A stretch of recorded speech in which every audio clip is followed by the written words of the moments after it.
Hello and welcome to our podcast, Two Chairs Talking. My name is David Grigg and I'm usually joined by my co-host Perry Middlemiss, but he's currently on holiday, travelling somewhere around Canada. However, I do have two excellent guests who I'll be talking to a little later in this episode, so there's plenty to listen to. I thought that we'd start with some general news, of which there's plenty. Firstly, the World Science Fiction Convention was held a couple of weeks ago in Chicago, and the winners of this year's Hugo Awards were announced. I'm not going to run through them all, but I will mention the winners and the second place getters for each of the fiction categories. So, the best novel went to A Desolation Called Peace by Arkady Martin. In second place came Light from Uncommon Stars by Reika Aoki. Then we go to Best Novella, and the winner was A Psalm for the Wild Built by Becky Chambers. And second place was Fireheart Tiger by Ayelet de Bodard. Best Novelette was Bots of the Lost Ark by Suzanne Palmer.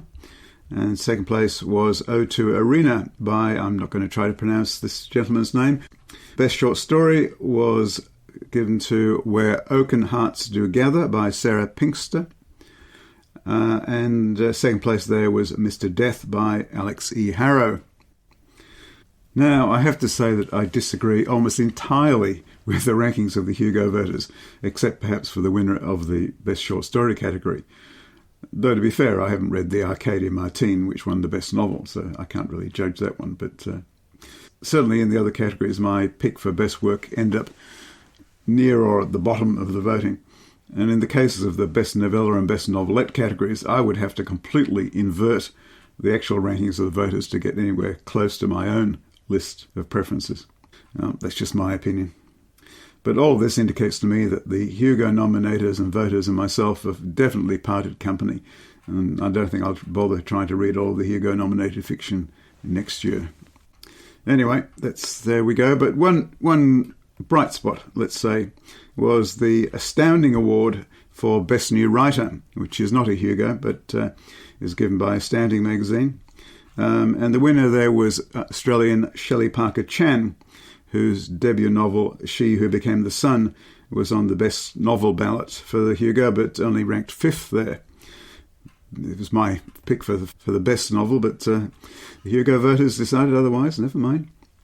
And also, the British Fantasy Association announced its annual awards just very recently, and She Who Became the Sun won the Robert Hulstock Award for Best Fantasy Novel, and Shelley Parker Chan won the Sidney J. Bounds Award for Best Newcomer. So it's really good to see this Australian writer getting some well-deserved recognition.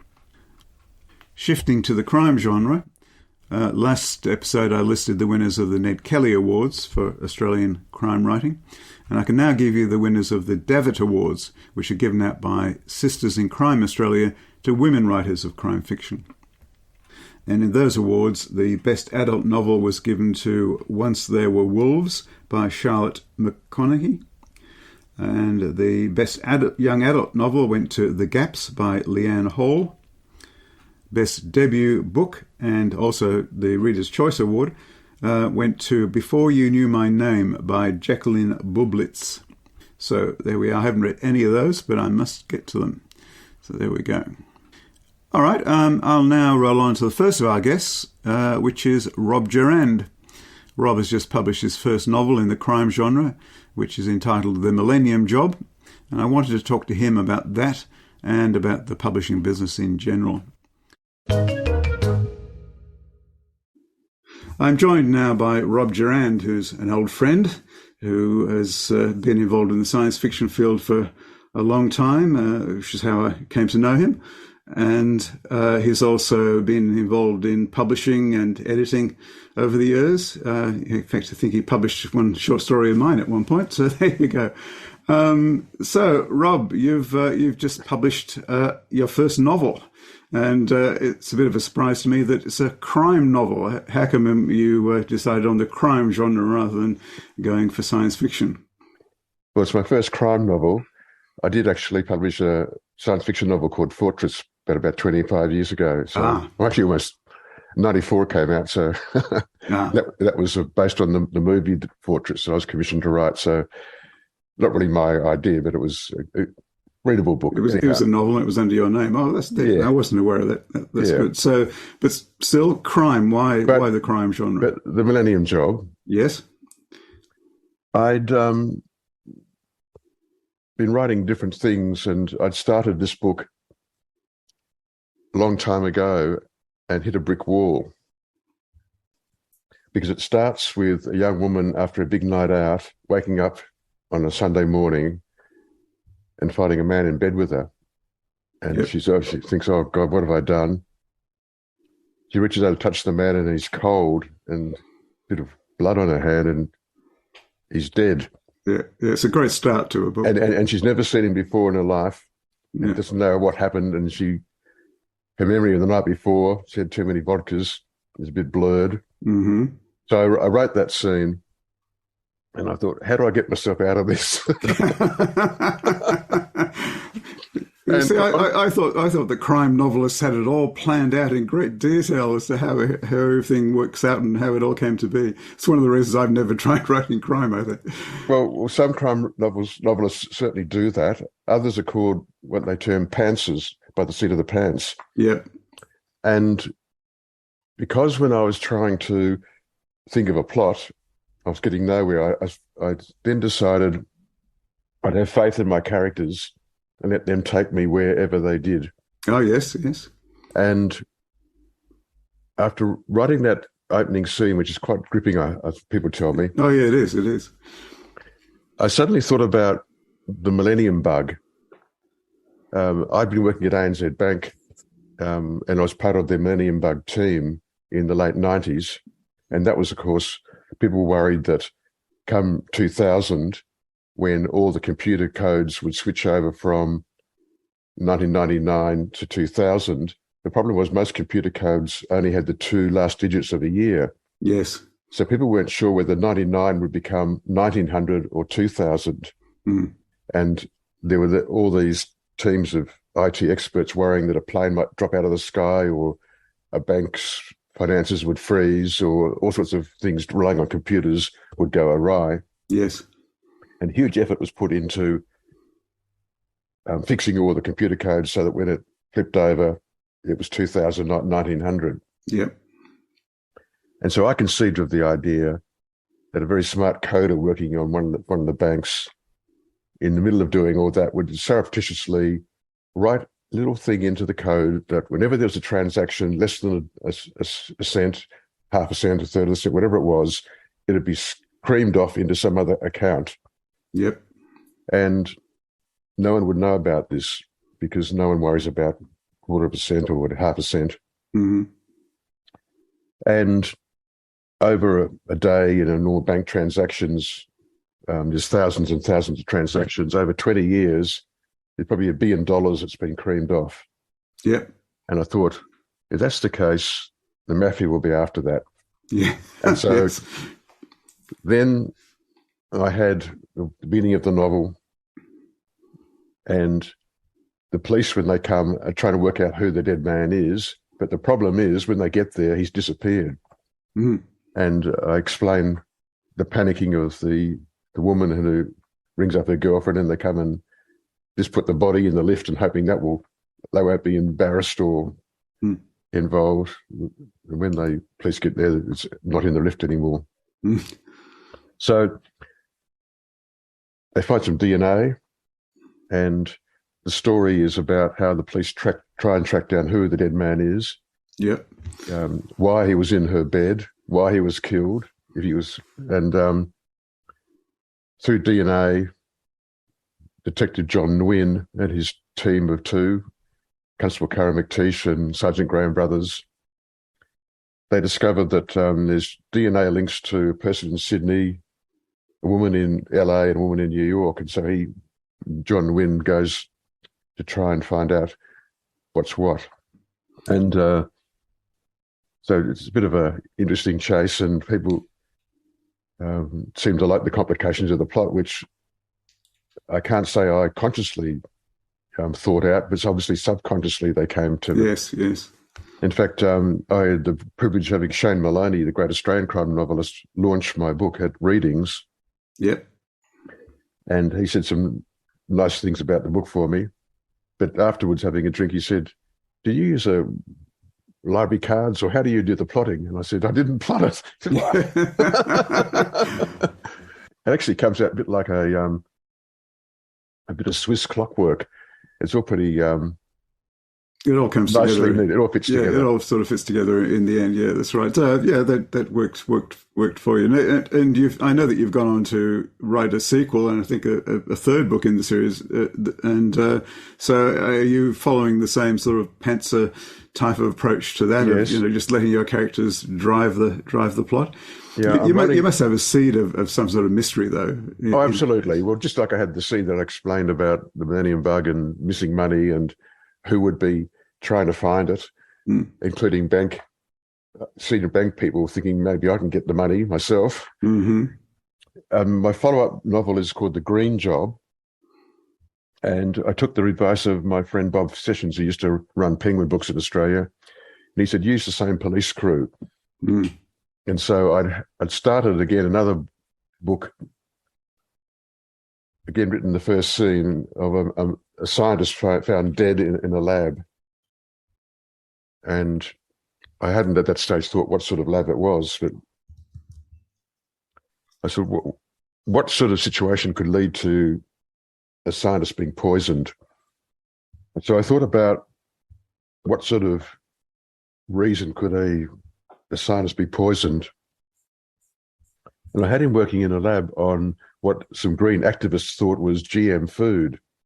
And so there'd be lots of protests outside a lab I called the Baedeker Institute, protesting about Frankenfoods and GM foods and all this sort of stuff. And so when this distinguished scientist researcher is found dead in the morning, the police go there and they interview his family and friends. And out of that, I'm relying on them, the people that they talk to take me where the book's going to end. Yeah. So for a while, I was reaching another blockade in that I'd so clearly signaled one particular person as the maybe killer. And then I remembered in all good crime novels, there's usually several suspects, and the reader has to work out, is that one the one, or is this one, or that one? Yep. And so now I'm writing other characters who have a plausible reason, if they go over the top, to do this poor bastard in. Right. So that's going well. And the third book will be The Law Job. And again, it'll be the same police crew. And I had a vivid dream where this whole book, complete with all the complexities, is in my head. Mm-hmm. I thought, what fantastic. I woke up and all I can remember was the name, The Law Job, the title, and everything else had gone. Yeah, that kind of thing happens, I think. But again, I'd started a story, actually a screenplay, where someone gets killed early on, and the person who kills that person realizes he can get away with murder because it was an accidental death, and he's very much angry at the huge fees the QCs get, so he starts taking out a range of high-profile people, but there's no connection between them. So the police have a huge problem trying to find out what happened. So that's the third cab off the rank once I finished The Green Job. I'm about a third of the way through that now. All right, it's still writing the third one, yeah. The second one. Oh, you're still writing the second one? Oh, right. Yeah. Right. Oh, well, you've got it all planned out ahead of you. So I'm having it finish it this year and then start on the third one next year. No, very good, very good. And you have, in terms of publishing it, did you start with the idea that you would self-publish it, or did you try to get it published through, this is your first book, The Millennium Job, did you try to get it published through traditional means initially? Or? I did. In fact, I had a US agent, Cherry Weiner, and she worked with me on the book and helped strengthen it. And then she sent it out to a range of US publishers, but it was during COVID. I think publishing was all under a bit of a turmoil, and she got a lot of no's. I sent it to some Australian publishers and also got either no response whatsoever or no. And then a friend of mine, Tony Wildman, had published a couple of novels, very superior historical novels. One about a young Shakespeare aged between 20, 21, 22, Yeah. where not much is known about what he did. And he invented Shakespeare having been forced to leave Stratford-on-Avon because he'd written scurrilous verse about the local lord, and the lord said, if we catch him, we'll hang him.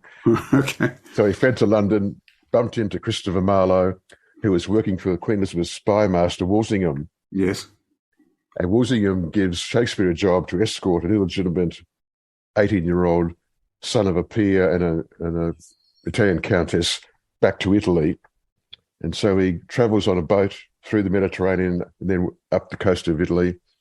And he has experiences which you see in the later Shakespeare plays. So Tony was very clever in sowing seeds in this voyage, which later showed up.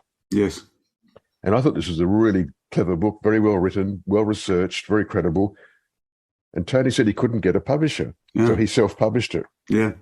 And then he wrote a biography of a part of Machiavelli's life called The Diplomat of Florence. Mm.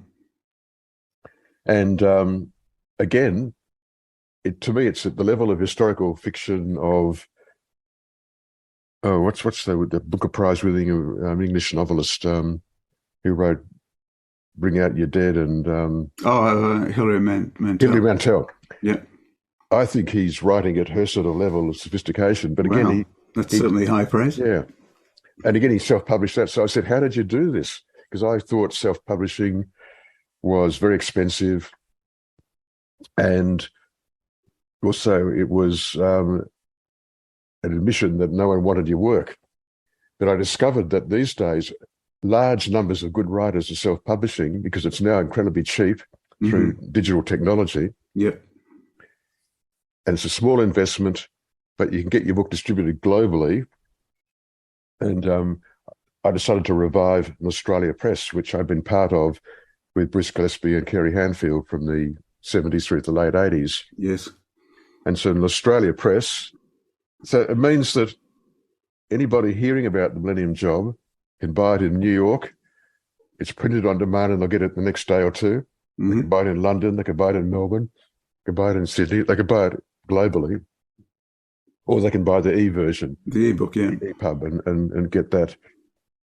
And so that's what I did with Norstrilia Press. I got a very good colleague, namely you, to do the design of the book because I discovered you'd helped a few people who'd been self-publishing too. Yes, I have, yeah. It's good. Yeah, it's something I enjoy doing. Yeah, so I suddenly discovered there's a whole community of people into this. And there's another version of self-publishing called hybrid publishing. So on the one hand, you have the commercial publisher who contracts the writer, gives them an advance, hopefully, and then pays the royalty on sales. At the other end, you have the vanity publishing, where a writer pays a small fortune to someone to have 50 books delivered in hard case, hardback and whatever. Yes. There's the self-publishing, which is distinct from vanity publishing, where you commission an artist yourself to do the cover. You get someone like you to do the design inside. And then you use someone like Ingram Spark, which is the global company that distributes the book. And they then make it available with an ISBN that you purchase. So any bookshop can order it or any individual can order it. Yep. And having done that, I then thought, oh, well, I'll publish The Green Job in Norstrilia Press as well when I finish writing that. Mm-hmm. And then a colleague of mine, Stephen Dedman, who you probably know as a science fiction writer, Yep. I saw on Facebook that he said he was thinking of self-publishing his new collection of short stories. And I said to him, do you want Norstrilia Press to do it? And he said, yes. That's great. So on 1 September, Stephen's new book, Charm, Strangeness, Mass and Spin, is being published by Norstrilia Press. It's being launched in Perth at Stephen's Bookshop on the 8th of October. Right. And this is a book, the stories that Stephen writes are Some are science fiction, some are fantasy, some are horror. Quite a few are alternative history. I think the first story in the book, you realise that the main character in it didn't assassinate John F. Kennedy, but stayed as a naval intelligence officer. And I won't tell you the story, but Lee Harvey Oswald, I think, was a fall guy of the mafia and the CIA. Right. He did actually work in naval intelligence, which is what he does in this story. Mm. And so in this version, Kennedy hasn't been assassinated, but other people are down the track. Another of his stories starts with Wyatt Earp and Doc Holliday at the OK Corral back in the 19th century. Yep. And finishes with the death of Wyatt Earp in his 80s with, who's that great US gangster of the 20s who got caught on tax evasion? Al Capone? Al Capone. So Al Capone's attending his funeral. So that's a nice little short story, novelette about that. Yeah, alternate history can be fun, can't it? Yeah. Playing with these different mixes of events and different people. But if they're credible like that, it's clever. And it's interesting, too, with a story like that, where you don't often think about the overlap of people's timelines, that, these people would have been still alive, because all that sort of Wild West stuff really happens well after the Civil War, isn't it? So it's like 1880s, which is pretty late. Yeah. It's actually later than we tend to think. I think anyway. Yeah. And I happen to have read a biography of Doc Holliday and read a bit about that situation in the West in the OK Corral time. So I knew a little bit about it from someone else had researched it. And Stephen's stories actually rang absolutely true with what I knew about what had actually happened then. Mm. There's actually a good novel about Doc Holliday by Mary Doria Russell. Just called I read Doc. that. Yeah, it's well worth reading. Yeah, in fact, that was what prompted me to read the biography of him, because she wrote The Sparrow, I think, as well. She did. She did. Which is a wonderful science fiction novel. Terrific first contact story, yeah. Yeah. But, I mean, another of Stephen's stories, it's set in a future world where gender doesn't exist. Every child at 9 or 8 or something takes some sort of medical treatment and becomes completely androgynous. And he uses the adjectives and I think, for the pronouns. And the story is set on this world where there's no gender. In a visiting Muslim ship on its way to Hajj back on Earth, and this planet's a stepping stone, and a young Muslim girl comes out of the rocket ship to the school where the main character is, and they fall in love. And he's really puzzled by the fact that she's a girl, because even though they can temporarily assume different genders, I presume, he's written this genderless world. All the prejudice about Islam are rehearsed in it. And I discovered he wrote it in 1997, before 9/11. And it reads as the sort of story that could have been written yesterday as a result of 9/11. So he's very prescient as a writer. Yeah, well, and it looks like a very interesting collection. Certainly, there's a lot of stories in there, and they're very varied. I can tell people that because I haven't read the whole thing yet, but I've certainly seen all of the stories and read little bits of them.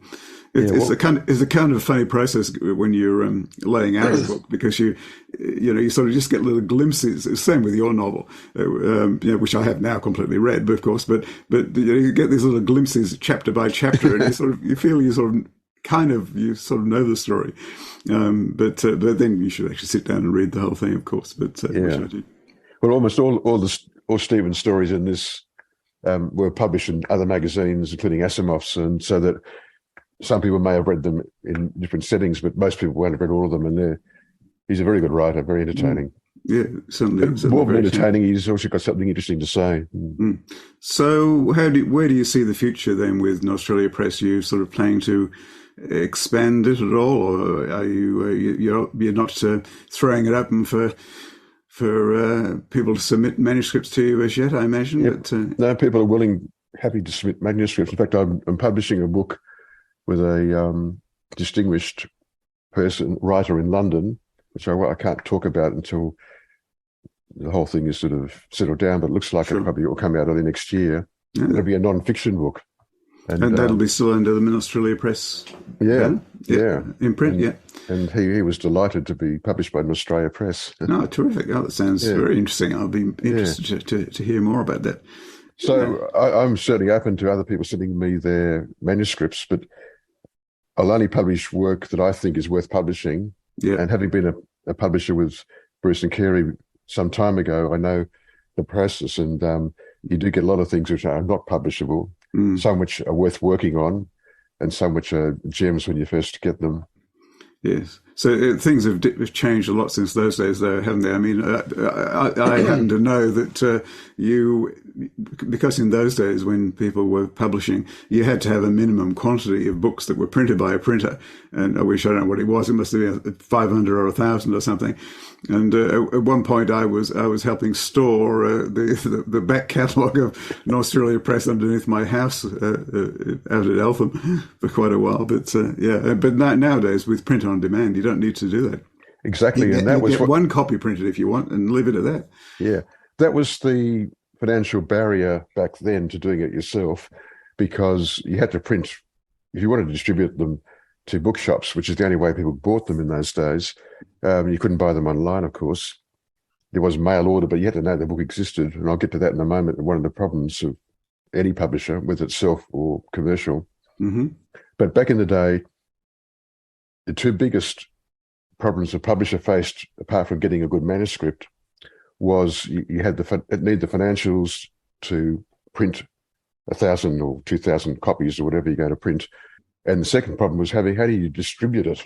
Mm. And there used to be various distributors that we used as an Australia Press, and one went out of business and we lost some stock, and another one went out of business, and that was when we decided to close the publishing house because we just there's no other one that we could use.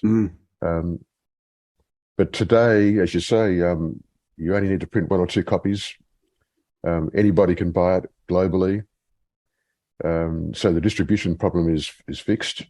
If you want to get into bookshops, it's a bit more complicated, so that you normally organise that the bookshop gets its traditional 40% discount off the retail price. Mm-hmm. But the biggest problem, having done all that, whether you're doing it commercially and printed up a stock or whether you're doing it print on demand, is how do people know the book exists? Yes. And if you can employ a publicist, then you might get coverage in one of the major newspapers or magazines. You might get a review here and there. But if you miss out on that, the only way that's feasible these days is social media. Yes.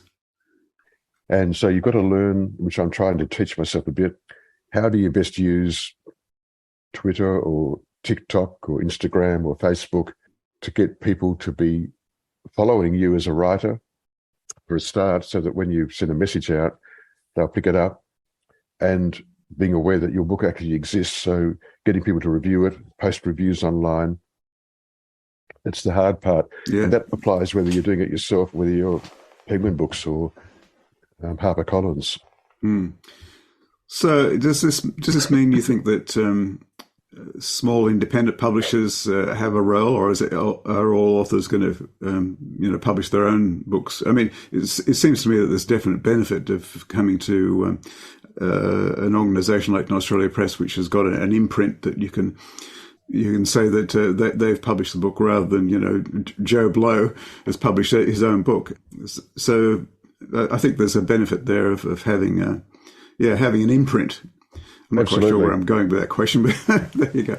Well, what I take from that is that certainly there's a future for small publishers and for big ones, but the business model's changed for both, so that I remember with the Millennium Job, I wrote to the book editor at the Age and Sydney Morning Herald and saying, where should I physically send the book? And they said, we don't review self-published novels. I see. So I didn't even send it to them. But then I discovered a month later they did review a self-published novel without a claim. Well. So I think having Norstrilia Press or some other established imprint makes it easier for a writer not to be seen as being self-published, which still has a bit of stigma to it, but it's changing. Yeah. Well, so as you say, some very significant names are doing some self-publishing these days. Yeah, absolutely. And there are some people who literally lifted themselves up by their bootstraps by self-publishing. I'm thinking of people like Andy Weir, who self-published The Martian, which then became a huge success and it was turned into a film. And Hugh Howey with his Silo series, which are terrific books. Yeah, very good books. Yeah, and I don't know what he's doing recently, actually, but those were terrific. A terrific set of books, which he started off by self-publishing, and then were picked up by a traditional publisher. I don't know how that happens. That if you've self-published a book, what are the odds that a major publisher is actually then going to pick you up from there? I suspect the odds are still pretty low. I mean, 50 Shades of Grey, the same thing happened to it. It was first done online somewhere as a fan fiction. The Australian thriller writer, his name escapes me for the moment, but he's done about 20 novels now. He started his first one published. He went around to bookshops putting in hard copies and selling them, and then he got taken up by a big publisher, and he's been a big international seller ever since. So if you're lucky, you get picked up. One of the problems is that because there are so many manuscripts, so many books being published, the cut through is very hard. But it means if you're the poor editor working for one of the big publishing houses and you get my manuscript or your manuscript or someone else's, and it goes through the first sieve, if you like, of saying it's not rubbish, we have to look at it, who we get to in the office to have a look at it. If you strike someone who is looking for feminist YA and your stuff isn't feminist YA, you're not in luck. If your book is feminist YA, you may be in luck. So the sensibilities of the editor is pretty important. I think a lot of editors these days are probably in their 20s and 30s. So the things that interest them may not be quite the same as interest all readers. It's how you can explain a book like The Martian or the Silos books didn't get picked up by the publishers because maybe the publishers thought, I don't particularly like it, so is there a market? When in fact, there's a big market. And similarly with my Millennium Job, even though no commercial publisher picked it up, everybody who has got in touch with me with a review or a comment has said it's a page turner, they really like it. And so clearly I've done something right, but the publishing world is still not able to reflect that yet. Yes, yeah. No, well, the best of luck to you then with the book and with the other books you're publishing, and we'll look forward to seeing the next books in the series. Thank you. And by the way, if you're still writing, occasionally, very occasionally, I'll see if I can find something to put together for you. Yeah, because you did a brilliant collection of very short flash fiction in a way a few years ago, based on each day of a month of September. I think someone had different images that you. Yeah, that's right. And they were brilliant short stories of yours. I really liked them. Thank you. Well, you see, I'm now publishing in a different way, which is using Substack, and which is an email newsletter kind of arrangement. And quite a lot of people are publishing things on that. So I publish without trying to blow my own trumpet too much, I publish a fortnightly book review newsletter, and every month I republish. I have to say, not new things, but I republish one of my old stories on Substack. So I'll send you the links. Good, well done, thank you, and thanks for talking with me. A pleasure. Thank you for being on the podcast. We'll catch you next time. All right. Cheers. I'm now going to be joined by Murray MacLachlan, who is the convener of the Melbourne-based science fiction discussion group, the Nova Mob. I wanted to talk to him about how he got into science fiction in his early years and how he ended up being the convener of the Nova Mob. This interview has been edited for length. It ran a little long, but if you want to listen to the entire thing, I'll put a link in the show notes to an unedited version for you. I'm joined now by Murray MacLachlan, who is, among many other things, the convener of the Nova Mob, which I'll get him to talk about in a little bit. So, Murray, I'm interested in exploring how you got involved in the whole science fiction reading world and how you got involved in the science fiction fan world when it comes to that. Did you grow up in a house full of full of books. I imagine you grew up in New Zealand. Is that right? First, thanks for the invitation. And so, yes, I am a New Zealander by birth and origin. In fact, born in 1963. So the next birthday is my 60th. Oh, you youngster, you. Well, it's good of you to say that. I felt the 40th, the 50th just went right on by. The 60th, I'm feeling little. And I grew up in a city called Dunedin, which has its own quirks and character. Left there when I was 20, about 5 years in Wellington. Then took a transfer to Christchurch for a decade. Then moved over here at the turn of the millennium. Yeah. So been here all millennium, if that's the joke that you want to hear. But Melbourne has actually been very welcoming to us. Australia's been very welcoming. So yes. But in that life, there's been science fiction as far back as I can remember it. You're basically asking me the question, why SF? To which I can only reply, why not? Well, true. So I've spent most of my life since the age of 14 or 15 encumbered by a larger proportion of the sample that you see behind you, which is books. And the usual question is always, have you read all those books? To which the usual answer ought to be, no, what's the point of a library otherwise? So the other answer, of course, is just simply not yet. Yes. What I have done is pull out a sample of those books, which are, because part of the thing is that the act of creating a library is an act of, I guess, not creation, but actually it's another way of holding a diary. And for these purpose, for today's purpose, that's exactly how it's worked out. So I've grabbed a pile or a selection which run through from the early days. If this was a Marvel comic, then it would be the origin story. Yes. Then there's the mind expansion, which is the typical age 14 mind expansion. Yes. As the world opens to you. Then we're into selection and a narrowing of focus, but into the things that one sorts into, yes, haha, through to, hey, this is gold. And if you were to toss some grave goods in, then you'd put these in with me, because, or else rather, if I was on a desert island, these would be them. Okay. And then there's actually an aspirational pile, and that's because the dilemma in science fiction is always between the gutter and the stars. And there are a few stars. I've managed to pick out what the stars are. I always enjoy reading in the gutter, though. So, all right, well, take us through your pile of books. So, and I found actually that David, that the story was actually, we referred to the Nova Mob. This book here, Dangerous Visions and New Worlds. Yeah. Yes. Now, Ian McIntyre spoke at the Nova Mob, and he told of his story growing up in Perth, and the surprising correspondences of this thing of a path whereupon you suddenly find this literature and or this body of work, this genre, whatever it is, and it is a world of dangerous visions and new worlds.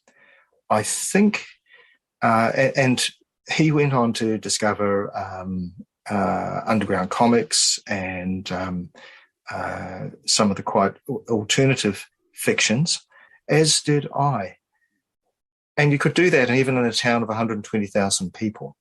So what were the books that started you off when you were that 14-year-old? Well, I'm going to tell you one of my earliest memories. Here is Pooh Bear's box. Pooh Bear's box, yes. Which, I'm assuming everybody's read these. Well, not everybody these days, but we did. We grew up in an area where we read them, I'm sure. I recall we lived in a 2-story house looking over Anderson's Bay in Dunedin. And I recall finishing this book The House of Pooh Corner. Yeah. at the right age to be reading it, age 7 or so. And Mum had the vacuum cleaner at the top of the stairs, and I climbed up the stairs in tears. This is trauma as a child. Oh, gosh. And said, Mum, he said that he's not going to write any more of these. Oh, dear.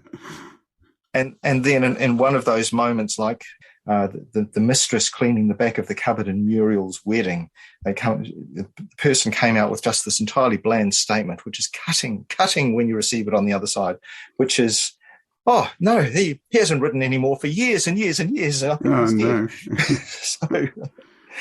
But, of course, it was Michael Moorcock later who said that in Epic Pooh, he believed that a lot of science fiction saw a lot of fantasy as just Pooh in the 100-acre wood being writ large. And, you know, there's a lot to be said for that view. Yeah, I can imagine that. And there's also Moorcock kind of underestimates the power of that, because there's always that child in us. If you reach and touch that child, that emotional response is still there. Therefore, a lot of fantasy can be very, very successful, even if it is just Christopher Robin and Winnie the Pooh saying goodbye to each other as Christopher Robin goes off to boarding school. Or indeed, as the elves leave to go to the new land at the end of the Second Age in The Lord of the Rings.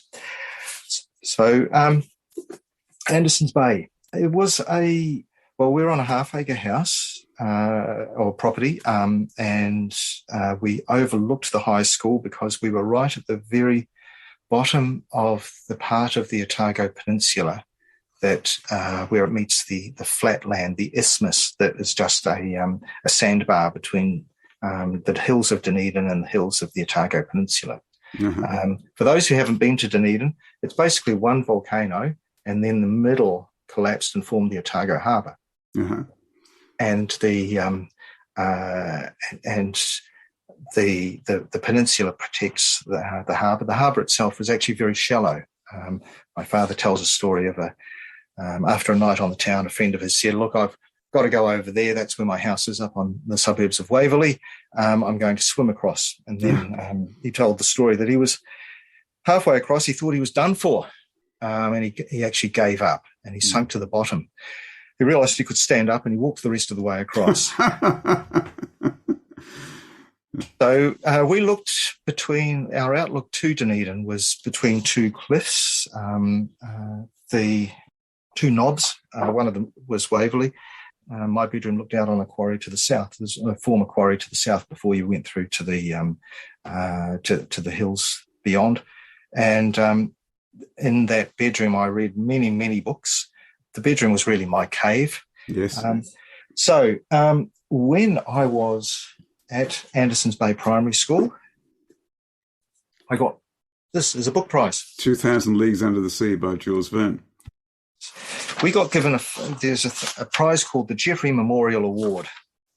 There's even the news clipping here. This was 1973, and the Jeffrey Memorial Award was awarded to somebody whose surname is hideously misspelt.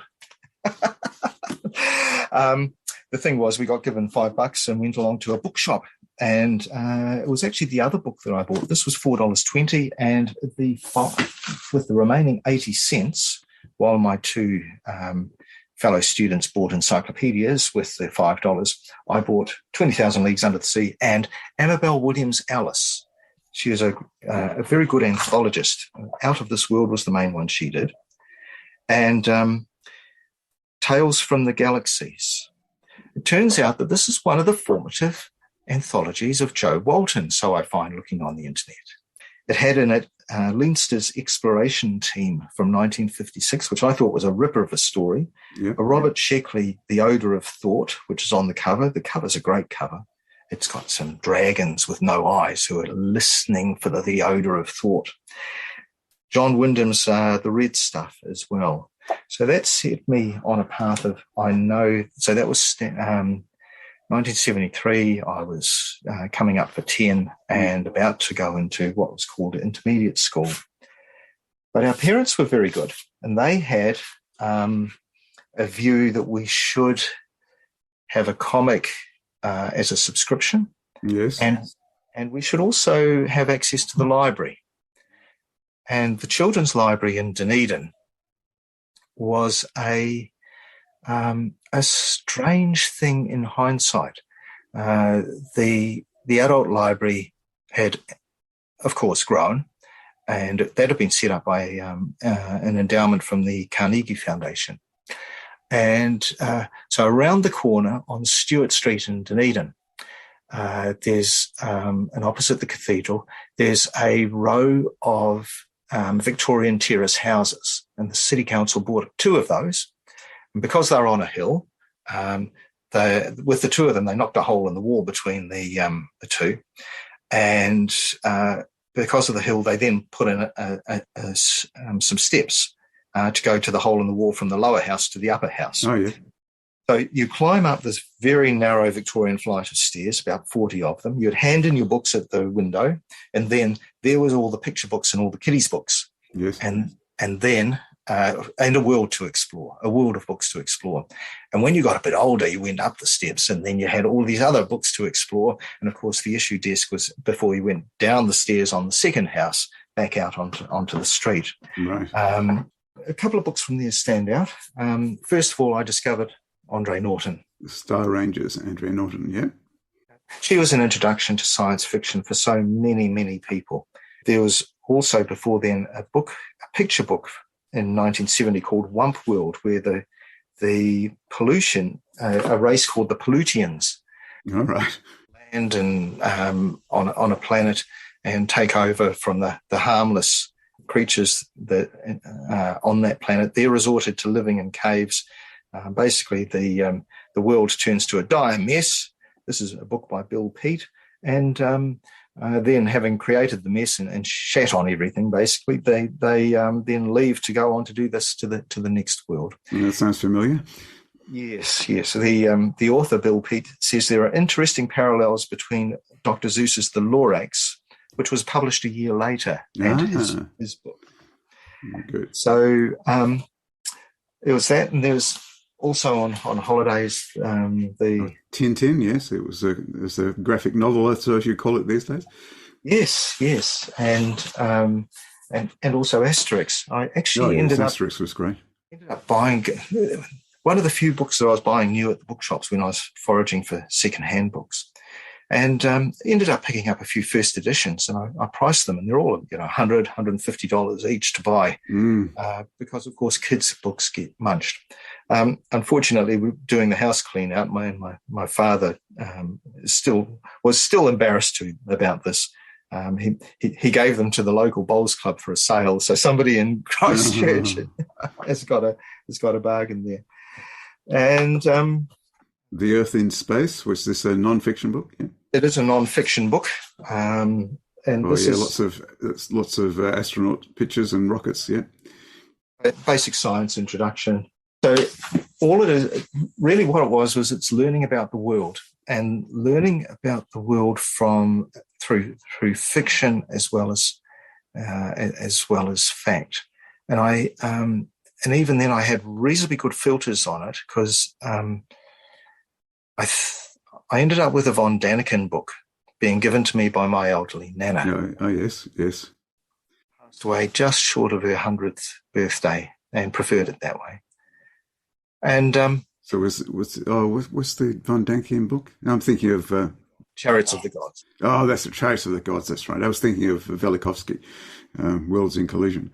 But yes, von Daniken. Yeah. I think what she had done was to go into a bookshop and say, my grandson has got a birthday coming up, and he likes all this rockets and stars and things and so on. Can you suggest anything for an 8-year-old or 9-year-old boy?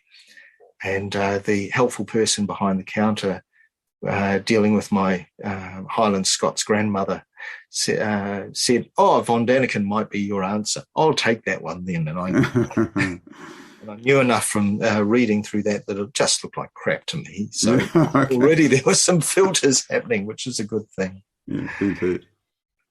The librarians. At the school library, there was primary school, a 2-year intermediate school, and then you moved to high school.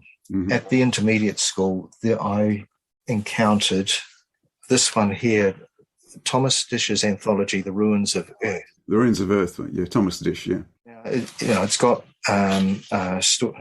various stories by, I'll just read through, Kurt Vonnegut, Gene Wolfe, Norman Rush, Philip K. Dick, R.A. Lafferty, George Alec Effender, J.G. Ballard, Tom Dish, of course, Fritz Lieber. And the companion anthology was Bad Moon Rising. What I didn't realize at the time was that exploring and looking for this stuff in the mid 1970s, you actually had the accumulation of almost 100 years of science fictional publication. Call it 80 years since Wells, really. Or, yes. And Verne, perhaps. And all of the new stuff coming out. Discussions between old guard and new wave, or the new worlds, was controversial. None of that actually counted. First, I hadn't encountered it. And second, I didn't care anyway, because it was all part of the science fiction and fantasy branding. Yep. So to me, it was just the most amazing, diverse presentation of stories one could possibly hope to encounter. And the main thing I got out of it, from a thematic point of view, is just the understanding of alternate realities, that there are alternatives to how we do things. Yes. And I found that amazingly helpful when dealing with my the situation I had when growing up. I was the kid in class who was clever enough to put up their hand to answer every question, but dumb enough to not realise that answering every question wasn't really going to get you very far with your schoolmates. Unfortunately, there's a fair history of bullying. I still bear physical and mental scars, and getting away from it with books was tremendously helpful. Yes, yes. Sixth form, we had a teacher who had taught semi-literate or illiterate working class folk in the south of London, and he said that our class was probably the worst that he'd ever taught. Oh dear. Well, we were in a co-ed school, and we were divided by who did physics. Far more boys than girls wanted to do physics in sixth form, so we ended up with an all-male class in the middle of the co-ed school. Mm. Murray Childs was the name of the class bully. He did a peculiar thing when he left school. He shot someone over an alleged marijuana deal, but the police never actually got to the bottom of the story. He did an unusual thing. He actually pleaded guilty. Most people, when they're up for murder, plead not guilty and then go through the trial. He saved the court the trial. And then he killed himself in prison. Oh, dear. Hmm. So what might seem on the outside to be a very normal, middle-class, comfortable suburban area to grow up in was severely tainted by these very odd folk who were just part of the background. Oh dear, that's very interesting. Yeah, well, yes. No, not to live. It wouldn't. Yeah, as in the sense of me, you live in interesting times. Yes, not. Yeah, absolutely. Not a good thing to live through. Yeah. Yes. The Merman books, Comet in Mermanland. Yeah, is that the first? I think it's the first one that was published by Puffin anyway, by Tove Jansson. Yeah. Yes, yeah. Jansson she's a delight, and yes. The TV series, and then a friend called Peter Fagan gave us the TV series, and the first one that's worth looking into as well. Anyway, thoroughly enjoyed that. But Mum went into hospital for a week, and I got given that book. Mm. Back to the library, because I am blaming the librarians. That's all right.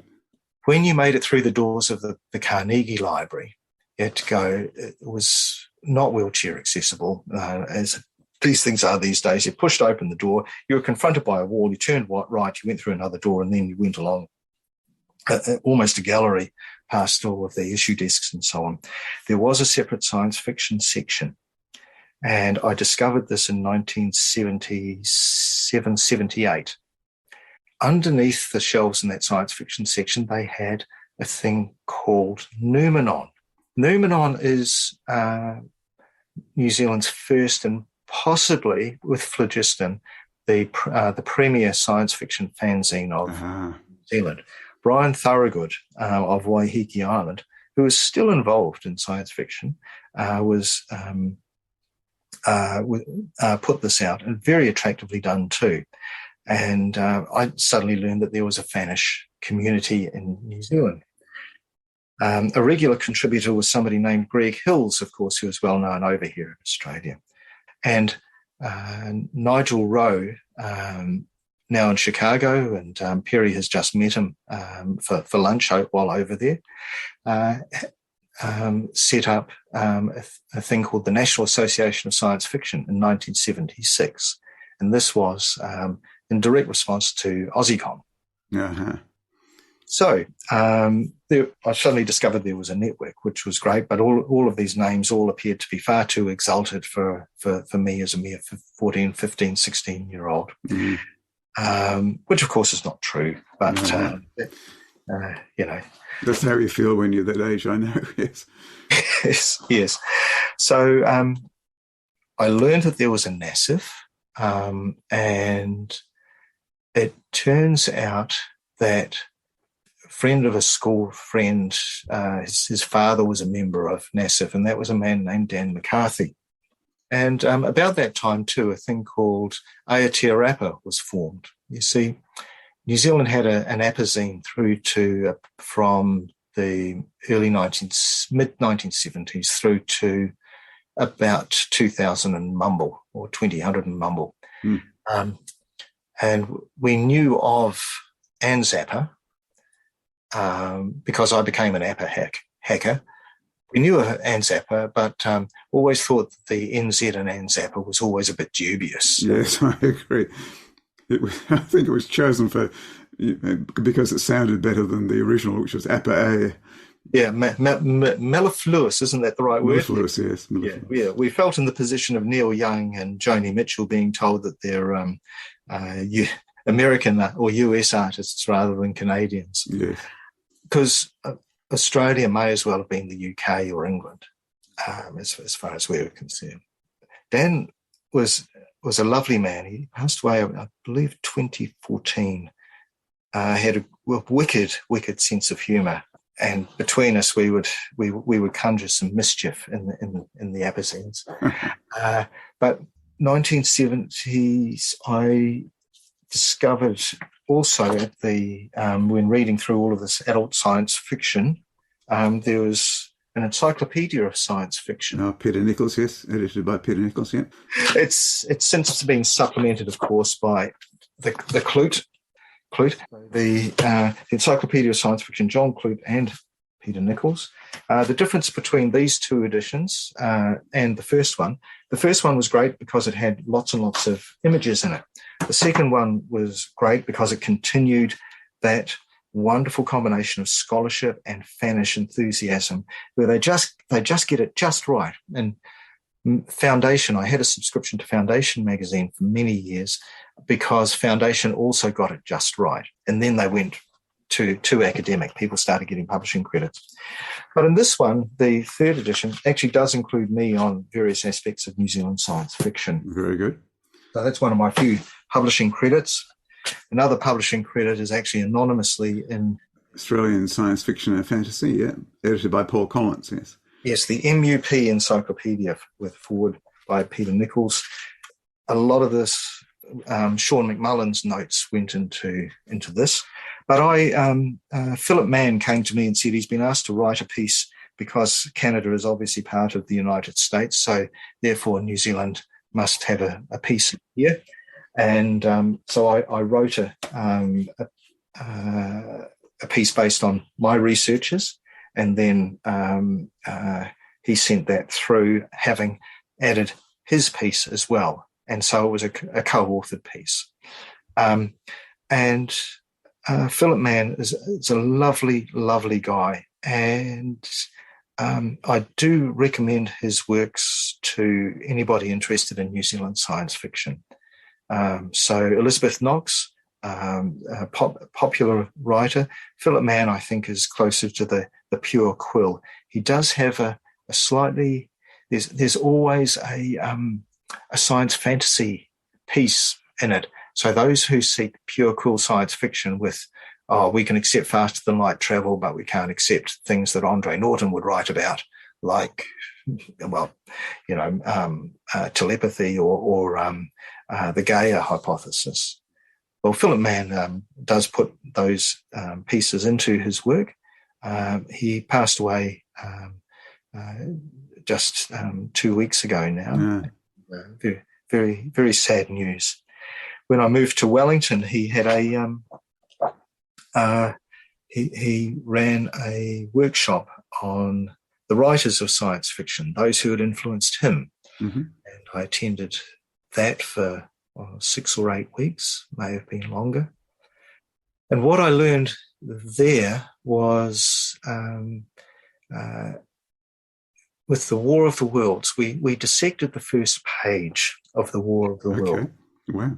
Starts in the closing years of the 20th century, no one would have believed that minds and eyes older and than ourselves were casting envious eyes over to our planet. Wells actually wrote extremely well, and Mann was a playwright, play producer.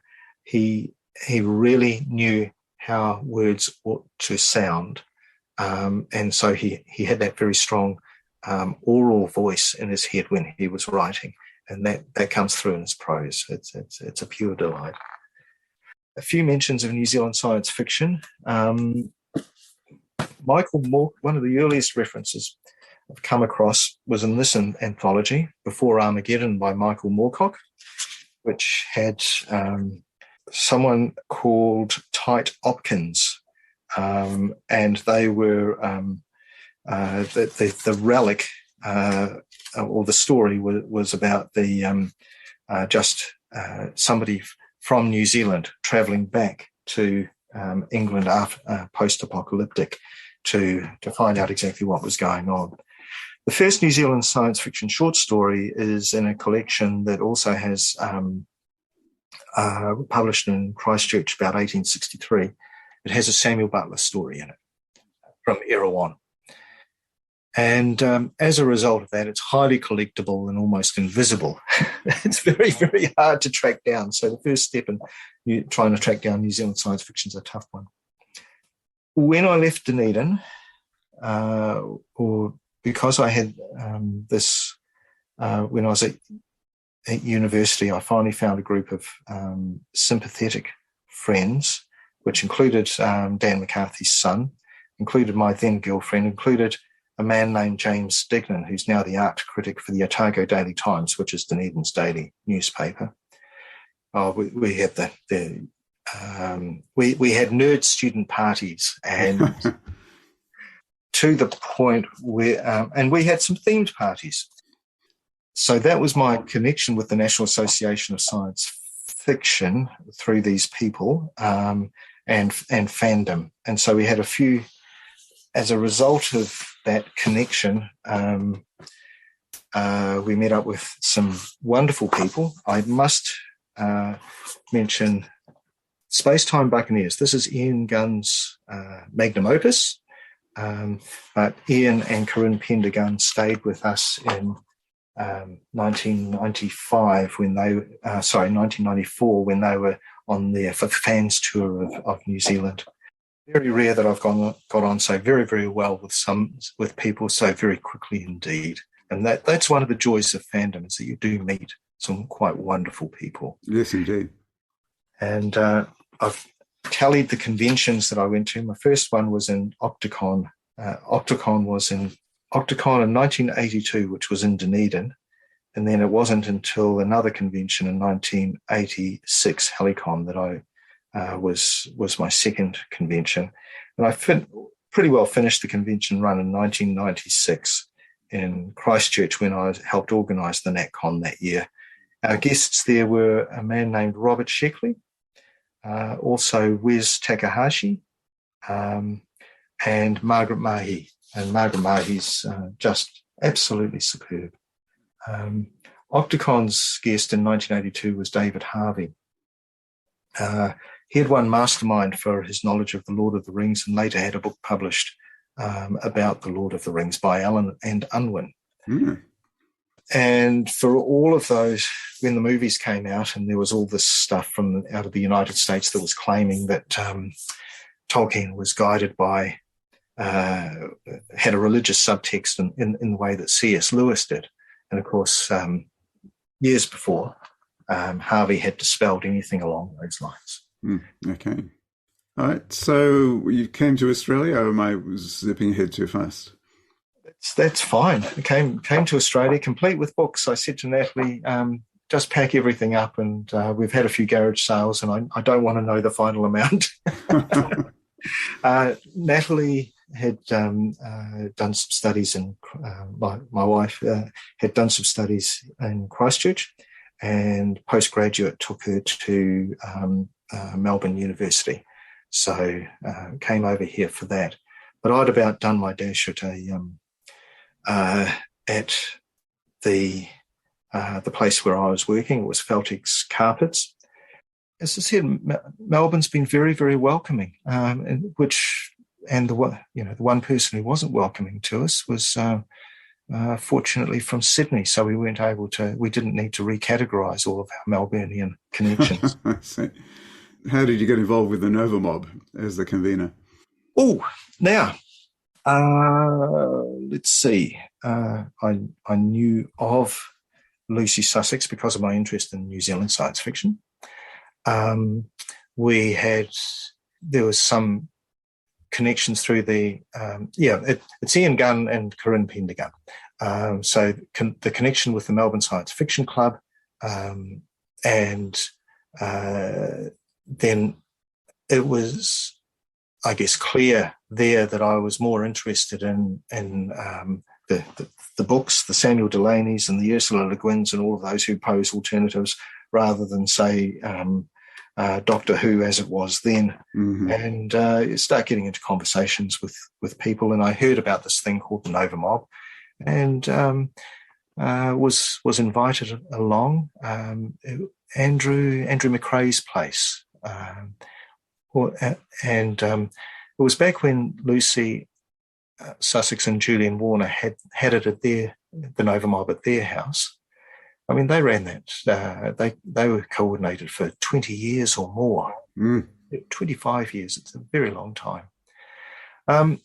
And I just found that I got on with both of them, and I'd been aware of the Australian Science Fiction Review 1 and 2. Again, these were gods. Let me be clear here. They were gods upon who walked the earth. And I was absolutely delighted to actually put faces to names and to meet all of these people. And I'm so glad that we arrived in Melbourne with its active fan scene and with the active writing scene, whereas Sydney just doesn't have that. So I very much have felt at home here. So to tell you who the other key person here is, Justin Ackroyd. Mm-hmm. And because, of course, Slow Glass Books. Justin and I went through this long dance where he wasn't sure what I was about and I wasn't sure what he was about. And eventually we decided that we were reasonable enough people to invite to each other's places, sort of thing. So, of course, Julian and Lucy are friends in common there. So Justin and I were seeing that the Nova Mob needed a bit of support, or that it needed a bit of contingency more than support. That would be the right way to put it. So we were saying, hey, look, if ever you need a hand, we can help. And that eventually came to pass. And even so, I can't say that it's been handed over to me as convener fully, in that there is a large group of people who come up with ideas for guests. And Lucy is one of those, and has and is pretty solid about the people that she suggests. Indeed. That not only gives a sense of continuity, but it also allows for women's voices to be heard. Which is very important, yeah, indeed. Yes, and that was the thing that, looking through the library here, was finding that the women's voices weren't actually as represented as I ought. So that's part of my own coming of age as well. Gosh, I've rambled. Hey, we'll probably need to wind up fairly soon. Yeah, come on. Yes, okay. I must mention the piece I haven't, which is Galaxy Books and Bernard Brosnan. When I was looking around the secondhand bookshops of Dunedin for this stuff, I encountered Galaxy Books, which was a secondhand book and record exchange. Nothing to do with the Galaxy Books in Sydney. He was run by a guy who was 6 years older than me, Bernard Brosnan. He passed away about 5 years ago.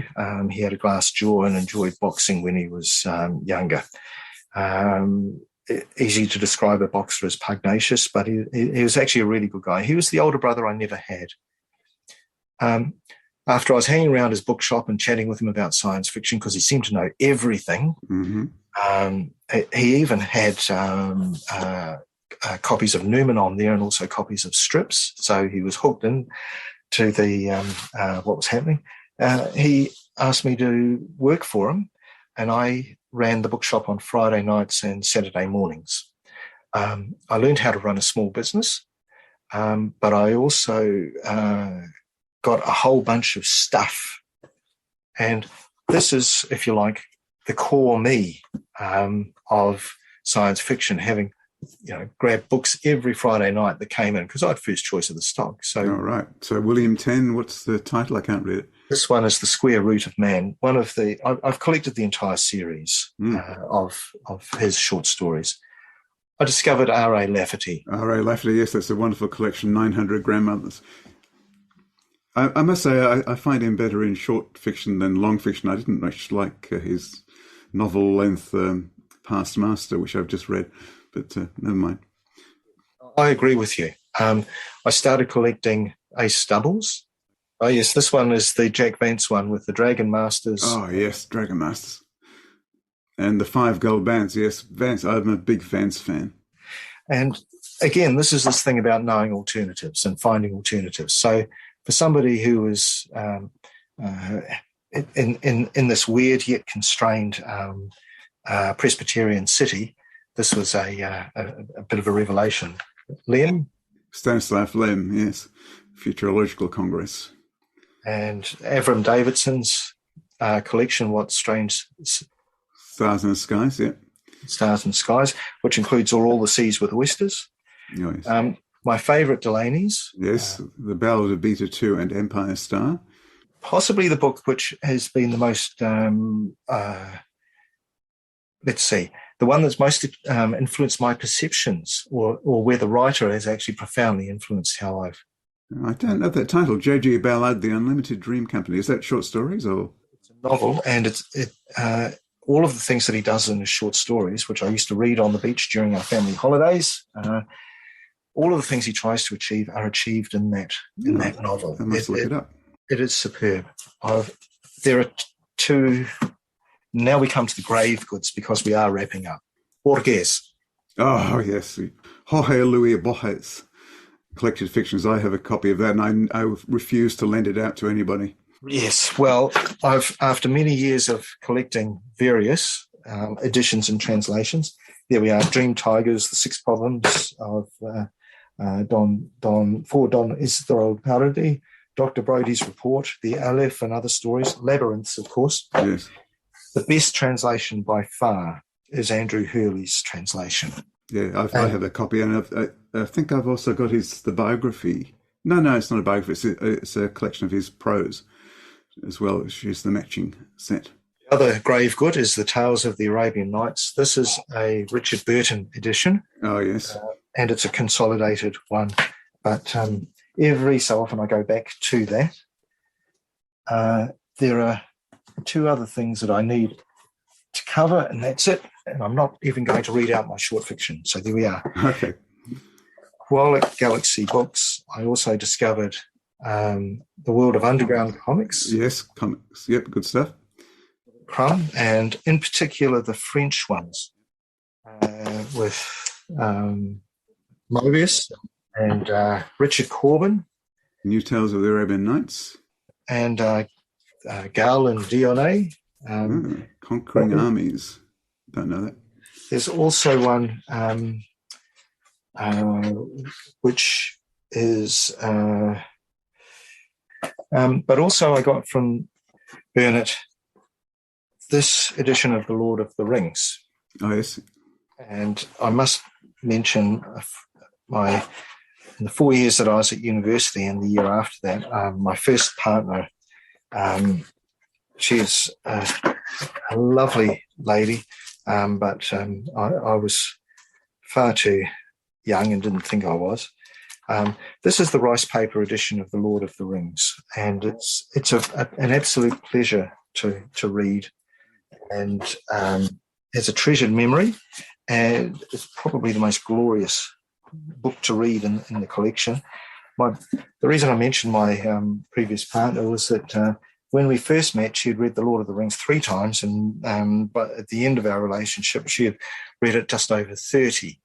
So she's definitely a Tolkien fan. Dan McCarthy had told me what it was like waiting for that 3rd book of The Lord of the Rings to be published. I can imagine. That they had 1954 through to 57. So it's about voices and relationships, and it's about alternatives, and about finding, even with the huge diversity of alternatives, it's about finding a place. And I think that what fandom has done for me, and certainly the stories here, they've helped me to find a place in the world. And I was a long time coming to that simply because I didn't fit. Yes. And that's all there is to it.